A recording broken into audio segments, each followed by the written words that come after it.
नमस्कार. चॅनलला सबस्क्राईब करायला विसरू नका, कारण की सबस्क्रिप्शन माझ्यासाठी खूप गरजेचं आहे. प्लीज सबस्क्राईब करा. नमस्कार. आजच्या भागात आपण बघणार आहोत, इकडे राधा मामी आणि निलिमात्या जेवणाची तयारी करत असतात. तेवढ्यात निलिमात्या म्हणतात, भैरवी तू सुद्धा खाऊन घे ना.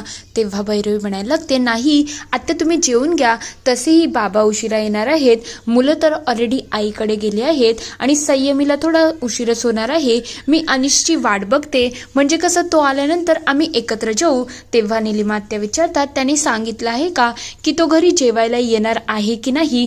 तेव्हा ती म्हणते, मला एवढं तर माहिती नाही, पण तुम्ही जेवून घ्या. तेवढ्यात इकडे निलिमात्या पहिलाच घास तोंडामध्ये घेतील. त्यांना खूप जास्त तिखट लागतात आणि म्हणायला लागतात, काय अख्ख्या गावाचं याच्यामध्ये तिखट टाकलं आहे का? किती भाजी तिखट झाली आहे.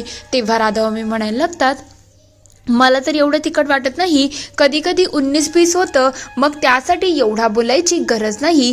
तेव्हा निलिमात्या म्हणतात, हे सगळं ही मुद्दाम करत आहे, म्हणजे स्वयंपाकाच्या नावावरती हिला काहीच येत नाही. फक्त आणि फक्त भाजीत तेल मसाला जास्त टाकायचा आणि एकदम तिखट बनवून टाकायचं. तेव्हा राधामामी म्हणायला लागतात, बघ बघ भैरवी, तुझी आत्या सासू मला कशी बोलत आहे. मी काय स्वयंपाक बनवत नाही का? मी सगळ्यांसाठी सगळं करते, तरीसुद्धा या बाईला माझ्याकडून प्रॉब्लेमच आहे. तेवढ्यात निलिमात्या म्हणायला लागतात, काय बरोबर करताय हो तुम्ही. तुम्हाला एक बेसिक सुद्धा गोष्ट जमत नाही. स्वयंपाकामध्ये एवढं तिखट टाकते आणि त्याच्यामुळे घरामध्ये मुलं आहेत, बाकी सगळ्या गोष्टी आहेत, त्यांना त्रास झाला तर. तेव्हा भैरवी म्हणते, शांत राहा, उगाच एवढा तमाशा करू नका. तेव्हा राधामामी म्हणतात, अच्छा तूच तर या घरामध्ये सुगरण आहे. तू काय काम करते ग या घरामध्ये? मला कितीतरी कामं असतात. मला स्वयंपाक करायचं असतं, मुलांची आवरावर असते, धुणं भांडी सगळंच मला करायचं असतं, पण तू काय ग, तू तर आयती बसून खाते. तेव्हा निलिमात्या म्हणतात, हो का, तुझं म्हणणं असं आहे, मी आयतं बसून खाते, म्हणजे तूच आहेस ना माझ्या भावाच्या घरामध्ये सुद्धा तू मला टोमणी देशील का? तेव्हा त्या म्हणायला लागतात, बस झालं, तू जरा अति बोलत चालली आहे.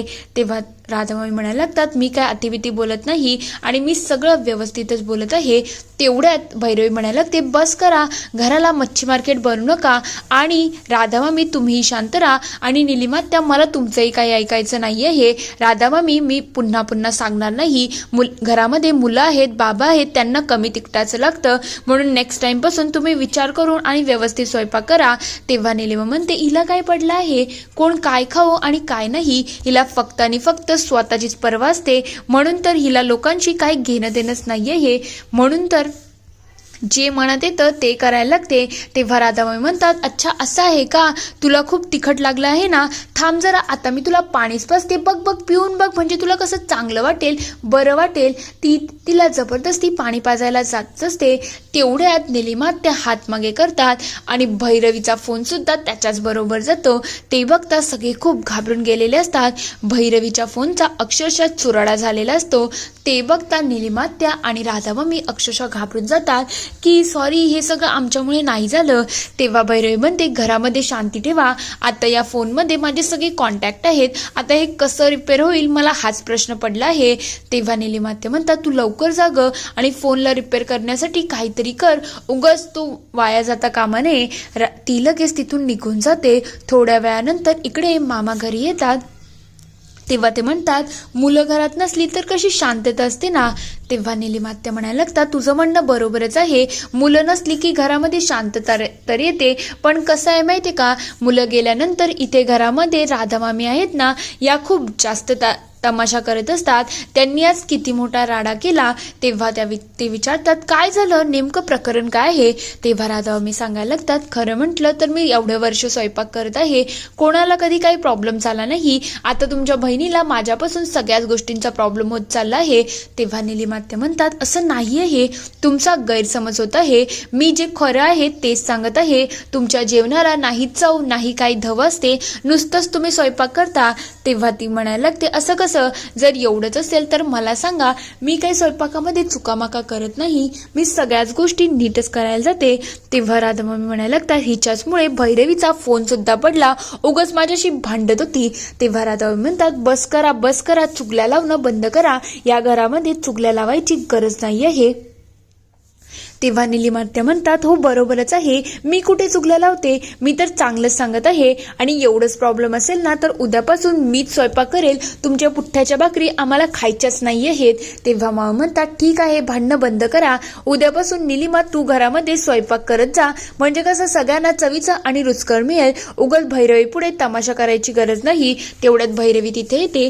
ते बघता मामा तिला विचारतात, काय ग भैरवी, तुझा फोन रिपेअर झाला का? तेव्हा ती म्हणते, आता घेऊनच जात आहे, बघू झाला तर. आणि सगळ्यांना फोनमुळे थोडी काळजीच वाटत असते. दुसरीकडे इकडे अशोक मामा ईश्वर काकांना भेटायला त्यांच्या घरी आलेले असतात. तेव्हा तुषार म्हणतो, बाबा तर आत्ताच मंदिरामध्ये गेले आहेत. तेव्हा ते म्हणतात, किती दिवस झालं ईश्वरशी काही भेटच होत नाही. खरं म्हणजे कामाच्या गडबडीमध्ये एक दुसऱ्याशी भेट होणं राहूनच जात आहे. रियांश कुठे आहे रे? तेव्हा तो म्हणतो, रियांश सुद्धा त्याच्या कामासाठी बाहेर गेला आहेत. काका तुम्ही बसा ना, मी तुमच्यासाठी चहा बनवून आणू का? तेव्हा ते म्हणतात, नको, चहाची गरज नाही आहे. काय रे, तुला मला इथे बघून आनंद झाला नाही? तू माझ्या नजरेला नजर मिळत नाही आहे, खरं सांग प्रकरण काय आहे? तेव्हा तो म्हणतो, नाही नाही, असं काहीच नाही. तेव्हा ते म्हणतात, आता लपवण्यासारखं फक्त आणि फक्त अनिशचं टॉपिक आहे आणि अनिशबद्दल असं काहीतरी असेल जे तुला मला सांगायचं नाही आहे. पण मी रिक्वेस्ट करतो, प्लीज एकदाच सांगून टाक. उगाच अनिशमुळे खोटेपणा करायची गरज नाही आहे. तसाही तो वायात जात चालला आहे. दुसरीकडे निलिमा त्या इकडे भैरवीला म्हणत असतात, भैरवी तू फोन रिपेअर करायला जात आहेस ना? तेव्हा ती म्हणते, हो हो, फोन रिपेअर करायला जात आहे. तेवढ्या तिकडे संयमीचा राधा मामींना कॉल येतो. तेव्हा त्या लगेच सांगायला लागतात, आता संयमीने कॉल केला आहे, आज आपल्याला भैरवीसाठी पार्टी करायची आहे, म्हणून सगळ्यांनी त्या हिशोबाने रेडी राहा, म्हणजे कसं उगाच वेळ वाया घालवता कामा नये. तेव्हा निलिमात्या विचारतात, पार्टीचं स्वयंपाक काय करायचं आहे आणि मुलांचं काय? तेव्हा त्या म्हणायला लागतात, मुलं तर येणार नाही आहेत, फक्त भैरवीचे आई वडील येणार आहेत. तेव्हा निलिमात्या विचारतात, मग स्वयंपाकाचं बनवायचं काय आहे? तेव्हा रेता मम्मी म्हणायला लागतात, पॅटीस बनवल्या जातील, लाडू आणि चिप्स चिवडा एवढंच असणार आहे. तेव्हा ते म्हणतात, ठीक आहे, काही प्रॉब्लेम नाही. दुसरीकडे इकडे तुषार मामांना सांगत असतो, मामा कसं आहे माहिती आहे का, मी सगळ्याच गोष्टी तुम्हाला स्पष्टपणे सांगतो. अनिशने जे काही खोटं बोललं आहे ना ते सगळंच मला माहिती आहे. तेव्हा ते म्हणतात, म्हणजे तू सुद्धा सगळ्या गोष्टी लपूनच ठेवल्या ना? तेव्हा तो म्हणतो, लपून नाही, पण मित्र म्हणून मला सांगूसं वाटलं नाही, पण आत्ता मला असं वाटते त्याच्याबद्दल सगळं सांगायची गरज आहे. त्याने घरामध्ये सगळ्याच गोष्टी खोट्या सांगितल्या नाही. तो सेवानीकडे काम करत होता, पण तो काय काम करत होता तुम्हाला माहिती नसेल तर मी सांगतो की तो सेवानीकडे वसुलीचं काम करत होता आणि ते पैसे त्यांनी चुकीमुळे गमावले नाही. त्याने सेवानीचे काही 10 लाख रुपये बुडवले होते, त्याच्याचमुळे त्याला सेवानीचे 10 लाख रुपये द्यायचे होते. आणि दुसरी गोष्ट म्हणजे ते ऍक्सिडेंट झालं होतं ना, त्याचाही आकडा त्याने फुगवून सांगला आहे, कारण की त्याला भैरवीकडून पैसे लुबाडायचे होते. आणि आता सुद्धा त्याने जे काही पैसे घेतले आहेत ना ते आय गेस त्याने सेवानीला दिले असतील, म्हणजे त्याचा सगळा पैशांचा व्यवहार हा चुकीचा ठरत गेला आहे. तेव्हा मामा म्हणतात, अच्छा असं आहे का, म्हणजे त्याने बायकोचे पैसे उडवून टाकले आहेस ना, आणि हे सगळ्या गोष्टी तुला माहिती असून सुद्धा तुम्ही सांगितल्या नाही. तेव्हा तो म्हणतो, काका कसं आहे माहिती का, त्या दिवशी मी सगळं सांगायला चाललो होतो, पण अनिशने मला त्या दिवशी धमकावलं आहे की भैरवीपासून लांब राहायचं. अनिश जे वागत आहे, चालत आहे, ते मला स्वतःहून काही पटतच नाही आहे. आणि त्याच्याचमुळे मी तुम्हाला स्पष्टपणे सांगतो, अनिश एक नंबरचा वाया गेलेला आहे. आणि तुम्ही भैरवीचं आणि मुलांचं त्याच्यापासून रक्षण करा. त्याचा काही अंदाज लावता येत नाही की तो कधी आणि काय वागेल, कारण की तो खरंच म्हणजे अक्षरशः वेगळ्याच ट्रॅकला चालला आहे. तेव्हा ते म्हणतात, असं आहे का, म्हणजे त्याने भैरवीचे पैसे खोटं बोलून लुबाडलेले आहेत, म्हणजे बायकोच्या पैशावरती सगळं चाललं आहे ना. तेवढ्यात मामांना कॉल येतो आणि ते म्हणायला लागतात, ठीक आहे, बायकोचं सक्सेस सेलिब्रेट करायचं आहे की तिला आपण गंडा घातला आहे हेच मला समजत नाही. त्यांना थोडी काळजीच वाटत असते की भैरवीचं कसं होईल. ते तिथून निघून जातात. दुसरीकडे इकडे सजावट सुरू असते आणि राधा मामी स्वयंपाकाच्या सगळ्या गोष्टी एक एक करून पदार्थ तिथे आणत असतात. तेवढ्यात किशोमा म्हणायला लागतात, कसं आहे माहिती का, उगाच कोणी लुडबुड करायची नाही. तेव्हा निलिमात्या विचारतात, लुडबुड म्हणजे काय हो तुमचं, मला सांगा, अनिश कुठे आहे? तेव्हा ते म्हणतात, अनिश बाबू कुठे गेला आहे मला खरंच माहिती नाही, आणि तो काही सगळ्या गोष्टी मला सांगून तर जात नाही, पण मी सगळ्यांना एकच सांगत आहे, आता संयमीने जे सांगितलं आहे ते सगळ्यांनी लक्ष ठेवा, कोणीही भैरवीला काही चुगली करायची नाही. तेव्हा राधामाई म्हणतात, म्हणजे काय हो, तुम्हाला नेमकं बोलायचं काय आहे? तेव्हा ते म्हणतात, अरे तिला शॉक बसायला पाहिजे की तिला एवढा मोठा सरप्राईज भेटला आहे, कसं तिला आनंदही व्हायला पाहिजे ना. तेव्हा ते म्हणतात ठीक आहे, काही प्रॉब्लेम नाही, सरप्राईजची तर आपण सगळीच तयारी करू. तेवढ्यात दाराची बेल वाजते. तेव्हा राधाबाई म्हणायला लागतात बरोबर आहे, मीच या घरची नोकर आहे, मग दार तर मलाच उघडायला लागतं ना. तेवढ्यात तिथे मीना आणि चंदनाजोबा आलेले असतात. ते बघता निलिमात्या खूप खुश होतात आणि म्हणायला लागतात काय हो, मुलांनी गडबड तर केली नाही ना, हट्ट धरला असेल ना इकडे यायचा. तेव्हा मीना म्हणते हो हट्ट तर धरला होता, पण आपण त्यांच्यासाठी पुन्हा एकदा पार्टी करू असं सांगितलं आहे.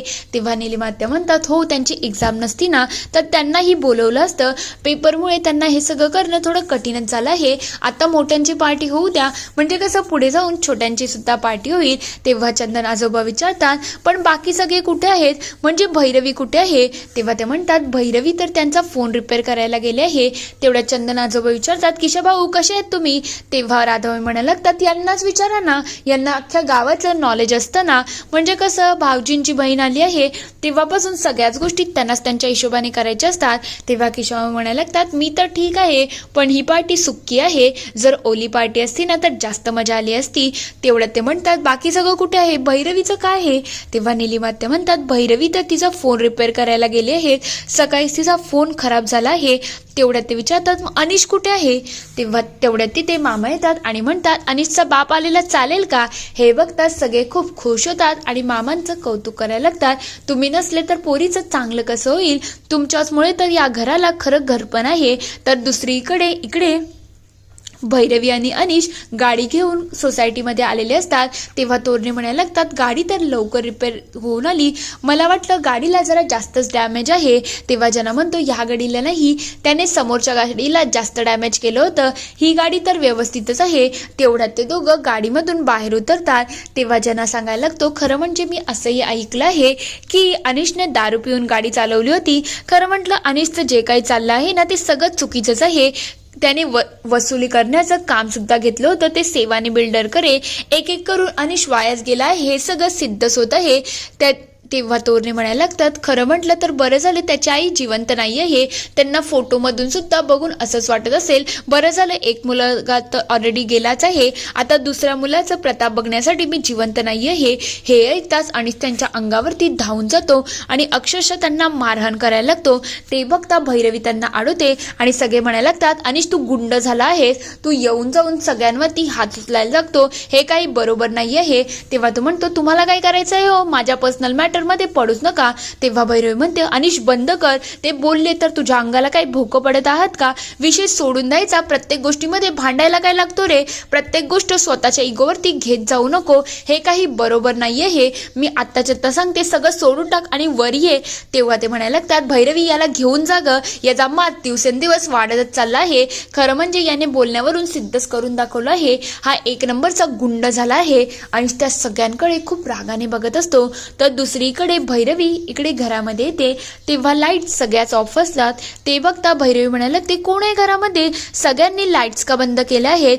तेवढ्याच सगळे लाईट चालू करतात आणि संयमी तिच्या जवळ येते आणि म्हणायला ते माऊ तुझ्यासाठी सरप्राईज, तुझ्यासाठी ही सक्सेस पार्टी ठेवली आहे.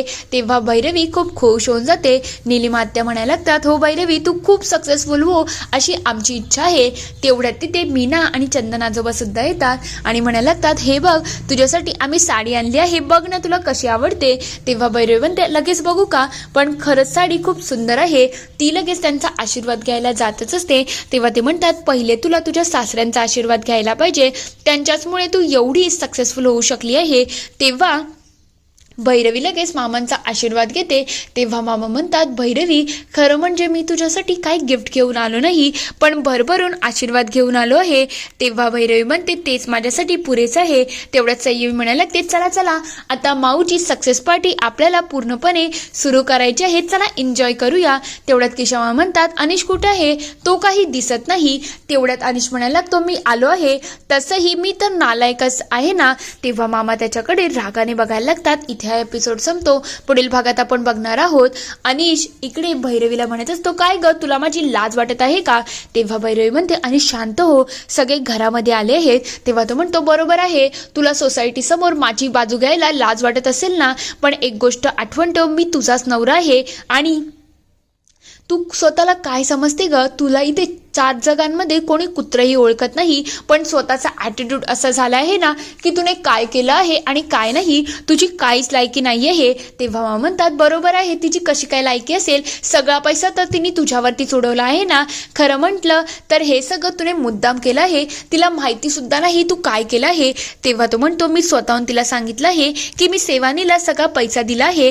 तेव्हा ते म्हणतात बरोबर आहे, तुने सेवानीला तिला सांगितलं आहे की तुझ्याकडून चूक झाली होती म्हणून पैसा दिला आहे, पण खरी गोष्ट काय आहे ते तिला सुद्धा माहिती नाही. खरी गोष्ट तर ही आहे की तुने सेवानीचे पैसे बुडवले होते, ते पैसे तू उडवले होते. त्याच्याचमुळे तर तुने भैरवीचे सगळे बिझनेसचे पैसे स्वतः वापरले आहेत. म्हणजे बायकोच्या जीवावरती कसा माज करायचा ना, हे कोणीतरी तुझ्याकडून शिकायला पाहिजे. इथे हा एपिसोड संपतो. आता मामांनी पार अनिशची लायकीच काढली आहे. खरंच आता तरी अनिश सुधरेल का? तुम्हाला काय वाटतं ते मला कमेंटमध्ये नक्की कळवा. व्हिडिओ आवडला असेल तर लाईक करा, शेअर करा आणि चॅनलला सबस्क्राईब करून घंटी वाजवला